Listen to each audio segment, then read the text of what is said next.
Hi friends, मी प्रियंका स्वागत करते तुमचं स्पेशल रेसिपीमध्ये। आज आपण आपल्या रेसिपीमध्ये एकदम साधी सरळ सोपी रेसिपी बनवणार आहोत, तेही एकदम घरातील साहित्यातच। तुम्हीही तयार झालेली रेसिपी उपवासाला सुद्धा खाऊ शकता, अशा पद्धतीची आपली आजची रेसिपी आहे। चला तर मग व्हिडिओला स्टार्ट करूयात। त्यासाठी एक पॅन गरम करण्यासाठी ठेवलं आणि त्यामध्ये 2 कप शेंगदाणे घालते। यामध्ये आपण योग्य प्रमाण वापरणार आहोत, तर त्यासाठी तुम्ही एखादी घरातील वाटी सेट करून घेऊ शकता तुमच्या आवडीनुसार, किंवा एखादा कप सेट केला तरीही चालेल। तर अशा पद्धतीने याला 5 मिनिटांसाठी साल तडकेपर्यंत मस्त असं भाजून घ्यायचं आहे। छान असं खूप जास्त डार्क कलर येईपर्यंत अजिबात भाजून घेऊ नका, नाहीतर आपले जे लड्डू आहेत त्याची चव बदलू शकतं। त्यामुळे तर इथे मीडियम आचेवरती फक्त 5 मिनिटांसाठी साल तडकेपर्यंत भाजून घेतलेलं होतं। एकदम कमीत कमी डार्क कलर आलेला आहे, जास्त डार्क कलर आलेला नाही, पाहू शकता अशा पद्धतीने। आता भाजून झालेले सर्व शेंगदाणे एका ताटामध्ये थंड होण्यासाठी काढून ठेवायचं आपल्याला। पाहू शकता कमीत कमी कलर आलेला आहे याला। आता ताटामध्ये एका काढून ठेवायचं आहे थंड होण्यासाठी, पूर्णपणे याला थंड होऊ द्यायचं आहे। आता याच पॅनमध्ये त्याच कपाने काजू आणि बदाम घेतलेले आहेत, यांना सुद्धा हलका कलर येईपर्यंत परतून घ्यायचं आहे।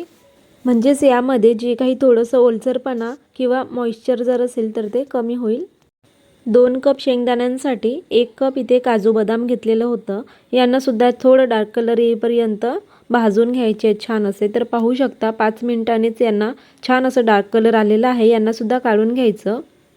आता सारख्या कपाच्या सहाय्याने मी इथे 1 कप खोबरा कीस घेतलेला आहे। तुम्ही ते रेडीमेड खोबरा कीस घेतला तरीही चालेल, पण माझ्याकडे ते नव्हतं तर मी ते सुकं नारळ होतं त्याला किसून घेतलेलं आहे आणि ते 1 कप घेतलेलं आहे। सर्व प्रमाण एकाच कपाने मी घेणार आहे। याला सुद्धा हलका कलर येईपर्यंत परतून घ्यायचं आहे, भाजून घ्यायचं आहे छान असं।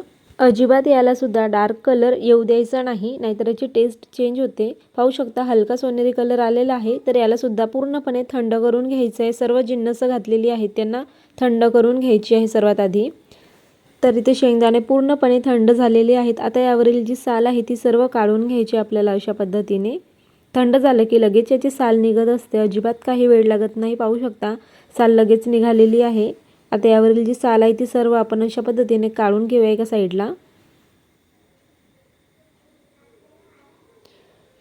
छान असे शेंगदाणे भेटलेले आहेत आपल्याला। आता सर्व शेंगदाणे गार झालेले आहेत, याला मिक्सरच्या जारमध्ये घालायचं। मिक्सरचे जार जे आहे ते आपण छोटा वापरूया, यामध्ये छान असं पावडर तयार होते। तर छान असं पावडर तयार करून घ्यायचं आहे। पाहू शकता एकदम फाईन पावडर तयार झालं। फाईन पावडर जर झालं नसेल तर तुम्ही ते चाळून घेतला तरीही चालेल। आता एका भांड्यामध्ये काढून ठेवायचं। यासोबतच काजू बदाम आणि खोबरा कीस सुद्धा एकदम फाईन पावडर करून घ्यायचं आहे। मिक्सरच्या छोट्या भांड्यामध्ये छान असं फाईन पावडर लगेच तयार होतो, शक्यतो तोच वापरा। याचं सुद्धा फाईन पावडर तयार झालेला आहे। आता तयार झालेली सर्व पावडर छान अशी मिक्स करून घ्यायची आहे। तर पाहू शकता सर्व छान अशी पावडर मिक्स झालेली आहे। आता त्याच भांड्यामध्ये काय करायचं की 1 चम्मच तूप घालायचं आहे, साजूक तूप, आणि त्याला मेल्ट करून घ्यायचं। आता इथे ज्या कपाच्या सहाय्याने आपण सर्व प्रमाण घेतलेलं होतं त्याच कपाने 2 कप किसून घेतलेला गूळ घालायचा आहे। यामध्ये आपण साखरेचा सुद्धा वापर करणार नाही, हेल्दी लाडू बनवणार आहोत, तर त्यासाठी गूळ घेतलेला होता।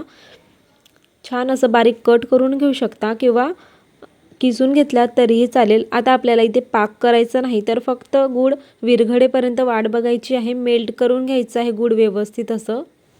आपण इथे सर्व प्रमाण एकाच कपाच्या सहाय्याने घेतलेलं होतं। आता इथे आपल्याला गूळ वापरत असताना चिक्कीचा गूळ असतो तो वापरायचा आहे, म्हणजे लाडू छान वळले जातील, अजिबात काही त्रास होणार नाही। तर पाहू शकता अशा पद्धतीने मस्त असा मेल्ट झालेला आहे आपला गूळ, आणि याला कलर सुद्धा आलेला आहे, छान असं लिक्विड फॉर्ममध्ये आलेला आहे सर्व गूळ। आता यामध्ये तयार पावडर सर्व घालायची आणि व्यवस्थित असं मिक्स करून घ्यायचं। अगदी कमीत कमी साहित्यांमध्ये हे लड्डू तयार होतात। उपवासाला सुद्धा तुम्ही खाऊ शकता अशा पद्धतीचे हे लड्डू आहेत। एक लड्डू खाल्ला तरीही छान असं दिवसभर एनर्जेटिक तुम्ही राहू शकाल। तर पाहू शकता छान असं मिक्स करून घेते मी।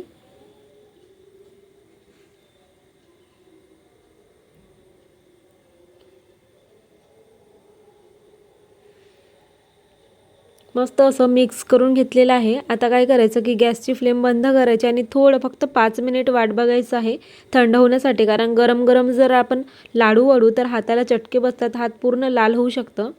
त्यामुळे थोडं थंड करून घ्यायचं, पूर्णपणे थंड करायचं नाही।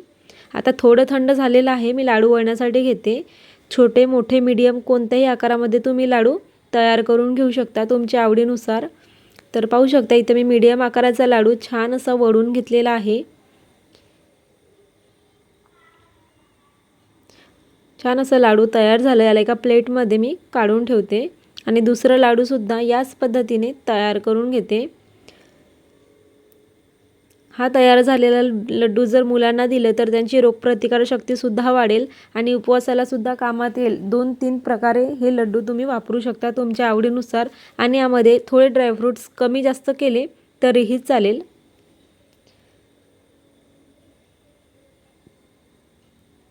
आणि थोडे गरम असतानाच आपण हे लाडू वळून घेणार आहोत, नाहीतर अजिबात जमणार नाही।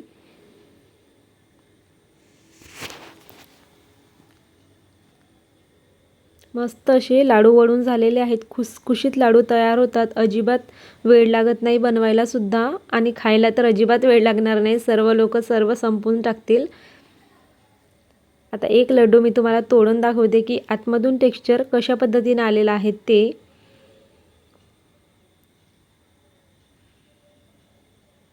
आणि ही लड्डू बनविण्याची पद्धत जर तुम्हाला आवडली असेल तर प्लीज व्हिडिओला लाईक आणि चॅनलला सबस्क्राईब करायला अजिबात विसरू नका। पुन्हा भेटूयात अशाच प्रकारच्या नवीन आणि हेल्दी रेसिपीसह। वेळात वेळ काढून रेसिपी पाहिल्याबद्दल खूप खूप खूप मनापासून धन्यवाद।